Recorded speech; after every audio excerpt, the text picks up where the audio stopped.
Guys, good morning সবাইকে। আমি আর আমার বর এখন বেরিয়ে গেছি। তো তখন সেদিন মর্নিং ছিল না, সেদিন আফটারনুন ছিল আর কি। যাই হোক, প্রচণ্ড গরম, ভীষণ।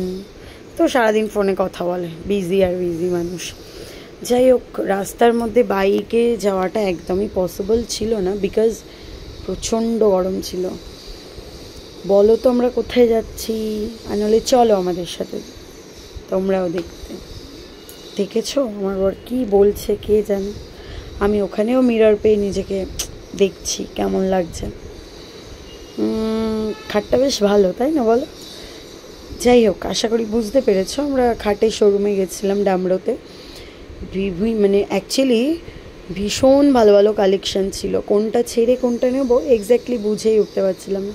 ওই যা বললাম, আমার বড় ওখানে গিয়েও ফোন করছে। যাই হোক, খাট তো সিলেক্ট হয়ে গেছে। তারপর বেরিয়ে গেছিলাম, প্রচণ্ড জল তেষ্টা পেয়েছে গরমে। অপোজিট হলাম, জল ছিল না। তো আমি ওই জন্য ওকে বললাম একটা এরম ক্যান নাও। তো আমি অ্যাকচুয়ালি এসব খাই না, বাট তাও সে মুহূর্তে আর কি খেতে হয়েছে। আর দেখেছো কি ঢং করে করে হাঁটছি দুজনে। কেন বলো তো এরমভাবে হাঁটছি? আমার বর জীবনে এরমভাবে হাঁটে না। তো পেয়েছি যখন আমি বলছি একটু হাঁটো, তো প্রচণ্ড রেগে যাচ্ছে গরমে আর কি। ও একটু রেগেই যায়। তারপরে আমরা বাড়ি চলে এসেছিলাম। বিকেলবেলা আবার ছেলেকে নিয়ে বেরালাম। রেসপন্সিবিলিটি, বুঝতেই পারছো, ছুটির দিন ছেলেকে নিয়েও বেরোতে হয়। তো বলো কেমন লাগলো মিনি ব্লগটা। বাই বাই সবাইকে।